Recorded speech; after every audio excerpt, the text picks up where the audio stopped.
Oh, I don't care how I get drunk more than a cheap table wine. Let's begin. Hello and welcome to Take Time. I am your host, Patrick Marlette, and let's talk about the Geckota C1 racing chronograph. So as you guys may already know, this is part 2, our in-depth review after a week in the life with the Geckota C1, and I've got a lot to say about it, mostly good, and you guys actually had a lot to say about it. In particular, a whole lot to say about one thing. So, as we do here on the show, with all my reviews, I like to start with the bad and then move on to the good before giving my final opinions of a piece. This Rufino's, by the way, is pretty banging, I'm not gonna lie. I would give this a 9 out of 10. Solid 9 out of 10. It was a little over $25 here in New York State. It'd probably run for about $14 anywhere else. It's just the prices of alcohol here are inflated, but I think for that price, it's still pretty good wine. Not too acidic like a cheaper Chianti, but very, very tasteful. I really like it. I was not planning on drinking this during the video. I bought that almost solely as a prop, but anytime a watch brand sends me a wine key, if you guys are watching me now, anytime you send me a wine key, there will be wine a-flowing during our review, and I'll pick a different wine as per your request. How about that? That would be fun. Whatever type of wine you want me to try out, we'll do that next. I'm only half joking right now. If I got another wine key, I would totally do this again. But on to the review, and I want to start with a viewer comment first. It was an overwhelming amount of people stating this, but a lot of folks have not only an issue with the brand name, WatchGecko, but the branding for their products, Geckota. Now, some of you may know this or may not know this, but the Geckota branded watches pay homage to vintage style watches. So you have everything from field watches to aviation pieces to classic Fliegers, dive watches now, as well as the C1 chronograph that's in front of us today. And, you know, I don't have any particular gripes about the name, although I will elaborate on why people dislike it. Now, I'm going to add this as a bad note, as a majority of you guys don't seem to like either the brand name or the branding for their timepieces, Geckota. And it's because, to some, not only the name itself, but the font choice seems a little childish. It sort of detracts from the overall aesthetic of what is genuinely a good-looking timepiece. And, you know, for the most part, I can see what you're talking about. Childish might be a little too harsh. I don't think it looks bad. I like the light italicized form of the letters. I like that sort of open lettering on the G. It kind of reminds me of the Fender F, just a very wide, big font choice. Now, it doesn't necessarily bother me because it, on that same note of it being a little childish, it actually does remind me a little bit of my childhood in a very positive way. So I grew up in California, and over in San Diego, I used to catch geckos in our backyard, and I would have them swim through little puddles of water or have them compete against one another. I would catch multiple geckos, and I would also do other horrendous things. I was a very bad child. But I loved that part of my life growing up. I really actually kind of missed that because I was much more of a nature kid when I grew up in California and Hawaii. New York's made me cold. But the point being is, I don't mind that it feels a little childish or harkens back to childhood, because to me that's not such a negative thing. And Geckota is very similar to the name gecko. Perhaps that's why it feels a little kiddish in that sense, but I don't see it as an overwhelmingly bad note. I noticed some folks were saying that they would never buy one of the timepieces simply because of that. I think that's a little foolish. That's kind of harsh on the brand. You know, it's not that horrendous in person, guys.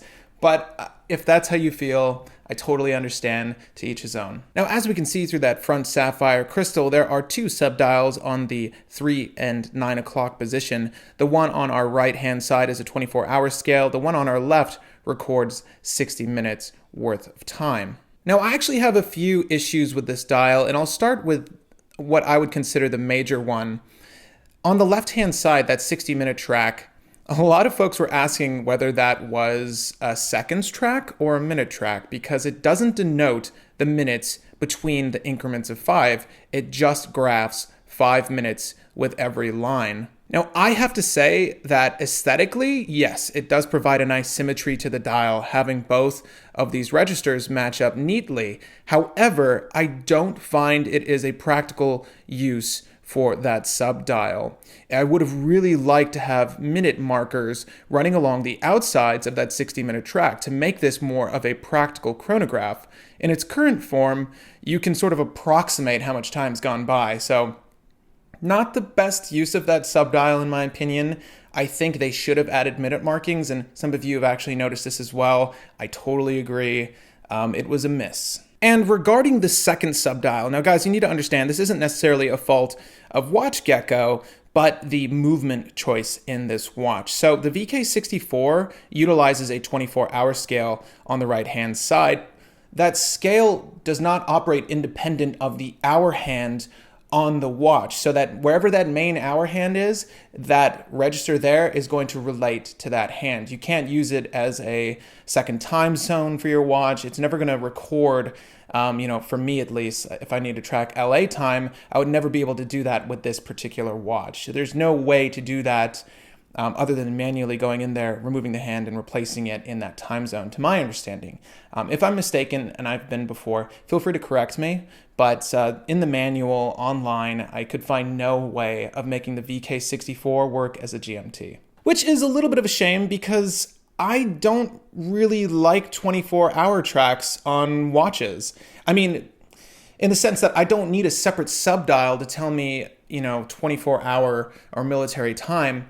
I would prefer that just being printed on the dial. If it was a field watch, it would make a little bit more sense. I'm trying to think thematically how it fits in with a racing chronograph, and it just doesn't. I think it was just an aspect of the VK64 movement that they had to utilize. And, the implementation here is very aesthetically pleasing. Don't get me wrong, I just don't find it to be a useful function. Now, some of you were mentioning that you would have preferred one of these subdials being a second scale. The one on the right, obviously. Unfortunately, that's just not how the VK64 was built. Maybe there is some variation that they could have used that would have been really cool, but generally speaking, I don't like second scales on my chronographs, so that's a bad note for some. I can honestly omit that and be totally fine. Now, aside from the aforementioned issues with the VK64 inside this watch, it does feature a 3-year battery life and accuracy up to 10 seconds a month, so that's pretty darn good. So I can't fault WatchGecko for placing this movement in the watch. It's very practical for most consumers and a really great option for a quartz-based chronograph. Now, the last real issue I have with this chronograph, and perhaps it was a limitation with the movement, is the placement of the frame for the date wheel. I like that the date wheel is white. I like that the text is black. However, I dislike that the date window cuts into the minute track that runs along the outside of that main dial. Now, I'm not a watch designer, and I can only imagine why they use that frame to cut into the minute track, but I would have preferred to have had that frame bumped up, to have a custom wheel placed in that allowed for the date wheel to rest a little bit higher so that I could have added a loom pip down there at the 6 o'clock and have continued the minute track around the entirety of the dial. The way it breaks that minute track just isn't very appealing to me, and I know it's a minor niggle, but it is something that bothered me day to day.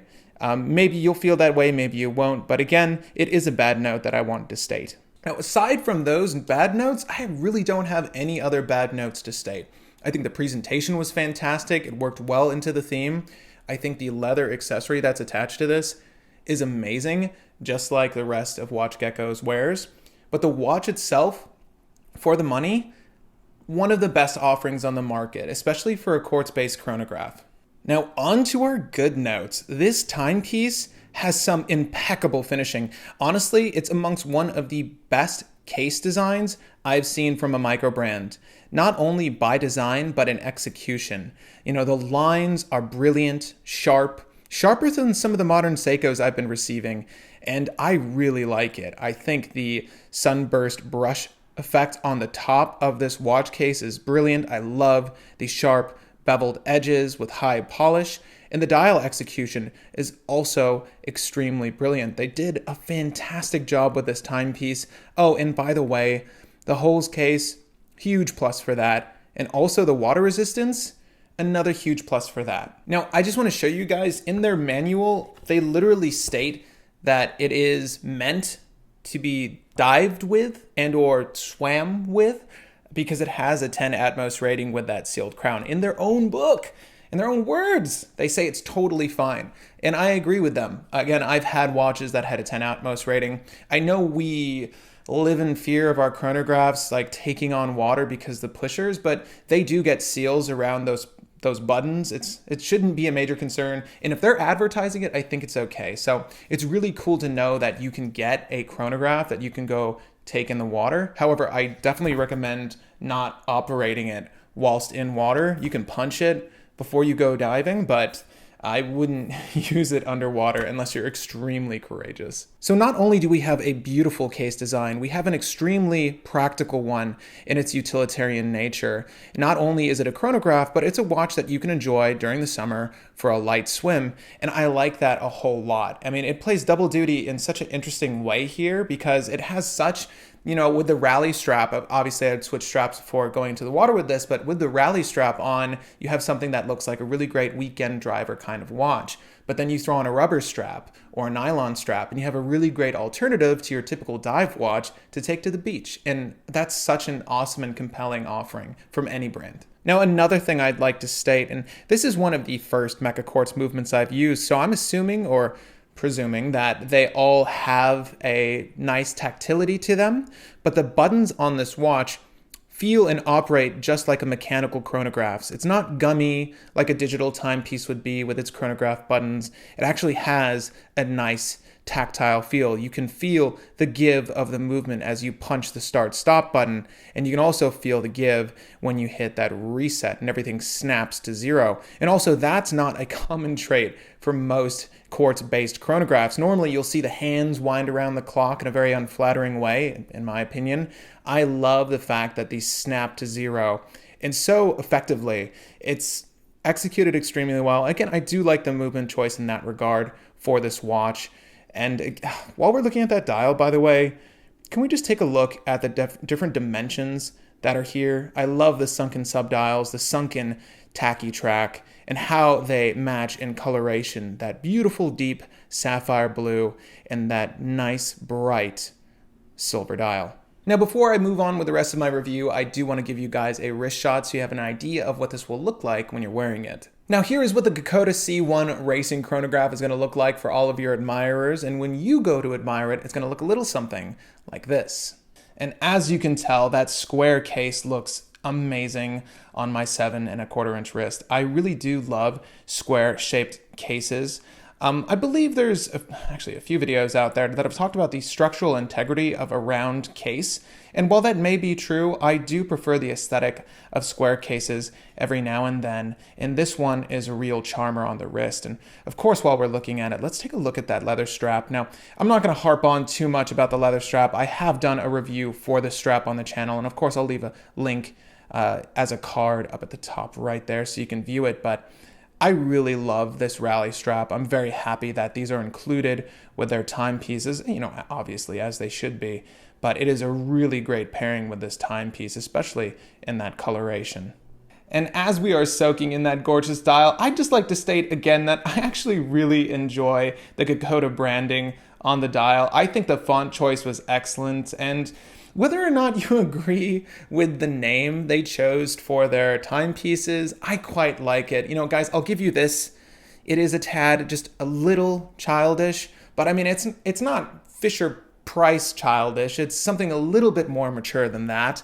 And aren't watches supposed to be fun to begin with? I mean, I enjoy the fact that they have a lighthearted approach to this hobby. The fact that they sent me a wine key tells me one thing about them, is that they aren't opposed to having a good time. And again, that name really does harken back to childhood memories for me, and I find it entertaining and exciting, less childish. So it is a good note for me. And no, it's not as professional sounding as Omega or Piaget or Breitling. But you know what, guys? I don't necessarily care. Not every watch needs to do this at you. Not every watch needs to just hold its nose up at you. Sometimes you just want a watch to offer you a bottle of wine and a way to open it. God, speaking of wine, Rufino, 9 out of 10, guys. 9 out of 10. I might even 9.5 out of 10. Very good. I'm enjoying this. Oh yeah, watch review. So guys, there is one final good note I would like to mention about the C1 racing chronograph, and that's the fact that it's using a quartz movement. Now, beyond the case materials, the sapphire crystal, the 316L stainless steel, the quality leather strap, you have what is a really excellent workhorse quartz movement for chronograph, and I actually quite like that. So as you guys may or may not know, I did a State of the Collection here on the channel, and I've owned a lot of mechanical chronographs, and I thought that was the only way to go, because it requires more work to have achieved that movement, we think to ourselves, but I don't think it's absolutely necessary. And with modern chronographs, I would much prefer getting a quartz-based one than a mechanical one, because I've had to have a lot of my mechanical chronographs serviced, and it's expensive, guys. The last one I had serviced was my 6138, and it was $270 to have that watch up and running again. And I don't wish that on anyone. The 6138 for me is a very special watch, but if I were to get a modern chronograph, I would definitely almost always go quartz for its practicality. And at $420, this is a really good option. Now, someone was asking me if there were sub $500 equivalents in the mechanical world for chronographs, and here's what I have to say to that. I would highly recommend that you find a brand you trust and go for a quartz-based chronograph movement instead. Now, there are mechanical versions of chronographs in the sub $500 region. You can find Seagulls for that much, but I don't think you'll enjoy the experience as much as if you just got a reliable quartz-based chronograph instead. And if you're feeling really adventurous, you can dive into the vintage market and buy yourself a mechanical chronograph with either a Valjoux 7730 movement or a Valjoux 7730 movement inside of it, and that's cool too. Do mind you, you'll likely have to pay for a little bit of upkeep. But for a modern chronograph, I highly recommend sticking with a brand you trust that offers a quartz-based chronograph movement instead. And while this is only my first offering from the brand that I've had a chance to review, I can say that I've thoroughly enjoyed my time with the C1 Racing chronograph, and that I would definitely consider them a good option if you were in the market. If you can get over the branding or the font choice, the name choice of the brand, of how they brand their watches, and you can look at the watch for its, just superior qualities overall. The case finishing, the detailing on the dial, you're getting a very compelling offering from a really excellent group. Now, of course, I'm going to leave a link down in the description so you guys can check out the range of C1 Racing chronographs yourself, but until then, it gets the Patrick seal of approval. I'm going to try not to finish this bottle because I have a lot more filming to do, but having a little glass of wine whilst reviewing, kind of productive, still kind of productive. And before I close off the video, I would like to thank Tim and the team over at WatchGecko for not only sending me that wine key, thank you so much, but also the wonderful watch. It has been a great experience. I hope to talk about more of your products in the future. I think you guys deserve the attention. Definitely one of the better micro brands out there, guys. And of course, if you have any comments concerning the watch, anything I didn't clarify, feel free to leave those comments in the comment section down below. I'm usually very responsive to answering nearly every question I receive. Thank God we're still a small enough group to where I can manage that, but feel free to ask me any questions about the watch. I'd be more than happy to answer them. If you have friends, forums, or groups that are interested in modern quartz-based chronographs, well, maybe send this video to them to open up their mind to the world of possibilities in our quartz chronograph market. I know there are a lot of larger brands that do quartz-based chronograph watches, but there's these micro brands that sort of slip under the radar, and they're doing a really great thing. I think this is one of them, so do check them out. Feel free to send this to those individuals in your life that were looking for an affordable chronograph they could wear to the beach, and one that they would likely enjoy for years to come. And lastly, if you haven't subscribed to the channel yet, well then I'm gonna give you a second to do so now while I pour myself a drink. But honestly, if you enjoy watch content, I do videos like this twice a week, so do hit the subscribe button if you want to join in. Also, the bell icon next to that will tell you precisely when my videos release. Again, my name is Patrick Marlett, and thank you for the time.